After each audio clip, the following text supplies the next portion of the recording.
don't want to do this, what do you want to do? I don't know. I just wish something interesting would happen to me for once. Oh my God! What the hell was that? A flying saucer flies overhead and you ask what that was? I think he was in trouble. It looked like it was on fire. Yeah, and the rest? Blimey. They didn't hang about, did they? It's not just the old bill, look. There's a whole load of army trucks. Look seriously heavy duty. Yeah. There's no way we're going to get to it now. Oh well, that's that then. We had a bit of a laugh. Jared! What is it? Something else has come down. What is it? Some sort of coffin? It's not a coffin, you muppet. It's an escape catch-all. What? You mean it came out of that flying saucer? Well, duh. And it hasn't got any lights on it, so nobody would have seen it on the way down. Are you sure about this? What, are you scared? No, I'm just thinking there might be an alien in there. Well, then you'd better make sure you're ready to take a photo of it, hadn't you? Whoa! Flip!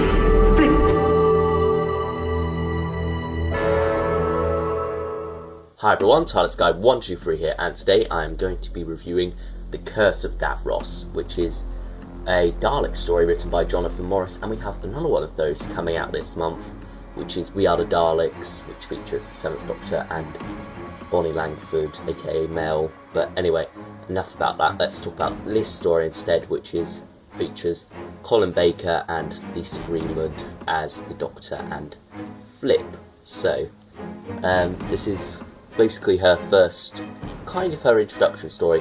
Her first story as a companion. She did feature in another story released the year before, but this is her first as a proper companion. And then we'll just down there you've got featuring Terry Malloy as Davros with Nicholas Briggs as the Daleks. So anyway, let's now take a look at this cover here. Got one of the Imperial Daleks there. This doesn't feature the Renegade Daleks, by the way, it's just the Imperials. And they've got Davros, well, part of Davros, it's kind of like the forehead with his third eye there. Then you've got Sixth Doctor and Flip there. And they've got kind of like crossed swords to represent the Battle of Waterloo, which is kind of like the backdrop for this story. Classic Doctor's Brand New Adventures, full cast audio drama. The old logo before the 50th, this was released in 2012 by the way. The audio adventures of Doctor Who written there. And then on the spine there you have kind of like the bigger logo, because they kind of like did them slightly bigger back then. And then you've got Doctor Who, Curse of Davros written in blue font. This was released 156, we are now up to 200. And there you got Big Finish Productions written there. Now for the back of this release, directed by Nicholas Briggs, and there you have the blurb and quite a big cast there, which won't go too in depth to, and then you have kind of this bit here.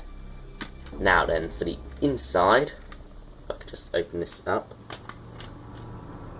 Here we go. We have that there, the alternative cover, and this one with the third Doctor title sequence on it in blue, and this two there, once again basically the same thing. And here you have other Davros releases or Dalek releases that feature the Sixth Doctor. Now let's take a look at the booklet. And of course this is the time when they had the wonderful concept art in the middle, which I will show you now. Look at that wonderful image, that really is incredible. I just love that image, it is amazing. Best those concept arts I've ever seen. And I'm not sure what happened here, is this a misprint or something? Where kind of like the pink goes all over that bit, it's not supposed to, and it doesn't look like that on the actual release. But not sure what happened there, but oh well. And they have advertisement for Doctor Who magazine. So let's put this back and talk about this story. There we go. And there we go. Now, for my thoughts on The Curse of Davros.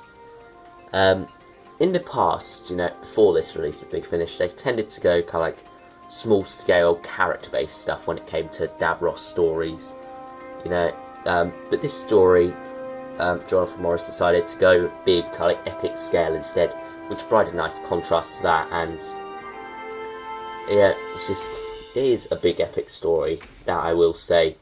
It has an epic scale, you know, got history hanging in the balance, and all that kind of like stuff is very nice. I do enjoy that kind of thing, but you know, at the same time, it's not epic for the sake of it. It is kind of like raising the stakes, but you know the stakes are raised, and because Big Finish doesn't raise the stakes that high every single release, you know, when they do, it makes it a bit more special, which makes this release quite special. Now, going through this part by part, it sort of like goes okay, amazing, okay, amazing. So the odd numbered stories are okay, not anything particularly amazing, and then the even numbered stories, so parts 2 and 4. So, oh goodness, I can't speak today. It's the hot weather. That's probably why. But yeah, so parts 1 and 3, meh, okay. Parts 2 and 4 are incredible. Now, I'm not sure why that is, but it does take a while to get going. Part 1, I will say. Part 1 is probably the dullest part. It does take its time to really get going and for anything interesting particularly to happen. But then it all kicks off in part 2. It's great. And then part 3, it's a bit tedious, I will say, part 3. Nothing much happens there. And then finally you get to part 4, where it all kicks off and you get the big epic finale to this story. So, though, that's my basic overall thoughts on this. Now, jumping in character by character, I'll begin with Flip, because this is her first story. Well, her first story as companion, and she's great in this. Lisa Greenwood, I will say, is a great actress, and she really does play the character of Flip very well. The character's a bit similar to Lucy Miller in the contemporary sense, but you know, she does have enough of her own things to make her unique. And I believe Colin Baker compared her to Leela once in one of the interviews, kind of like saying she's a bit more uncivilized. She's not kind of like totally, she's not a savage, but you know, I do get what he's saying there, and she is kind of like not as intelligent as some other companions have been. But you know, she's got common sense for the most part, so that makes her quite interesting as a companion. And I do like that dynamic that they have started here. They don't get to develop it too much. Hopefully that'll come in the following releases, which I will be reviewing pretty soon.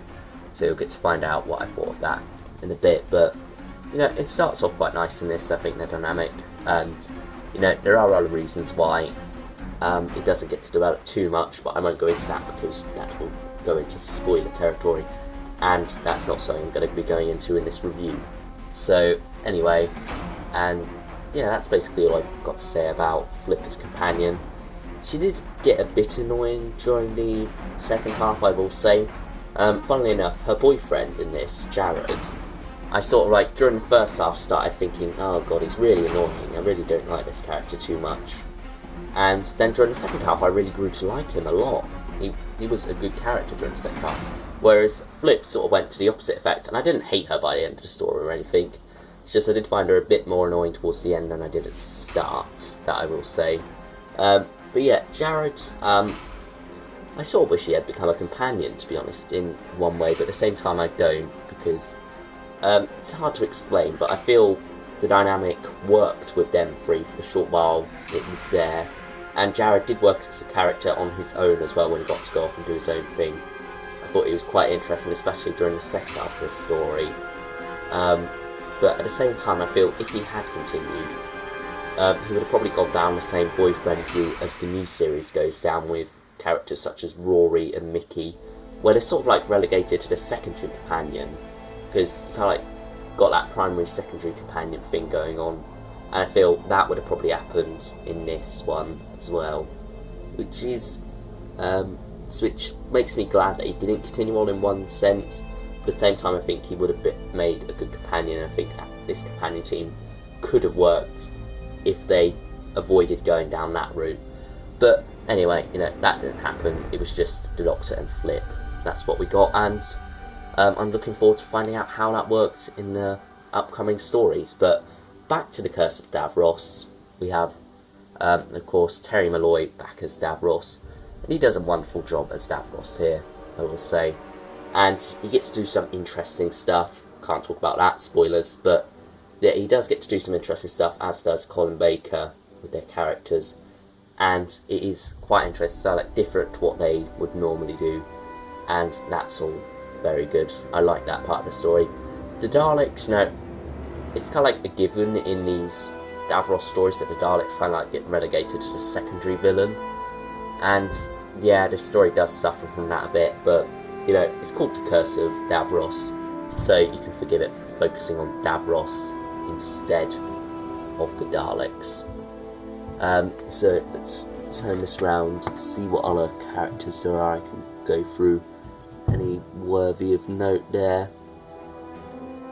No, not really. Got Napoleon Bonaparte. Yeah, he is a good character, played by Jonathan Owen. Nothing too interesting there. Makes a good villain in a way, also a victim of circumstance in another. Because of course that's what all villains are, truly. They're just victims of circumstance. And then the Duke of Wellington, yeah, I guess he does a good job. Doesn't get too much to do, but for what he does get to do, it works. So I think that's all I've really got to say about this story for the most part without going into spoilers. So ratings wise, what would I give this a rating of? Now, as I said before, parts 1 and 3 could have been better, but parts 2 and 4 are absolutely incredible. So I'm going to go a solid 8 for this one, just deducting 2 points there for those reasons, because overall it is a very enjoyable story. I highly recommend picking this one up. It is a great deal of fun. I've had many great things said about it. So that is all I've got to say for The Curse of Davros. I hope you'll join me next time for the review of The Fourth Wall, the second part of this trilogy, and I'll see you all then. Bye everyone.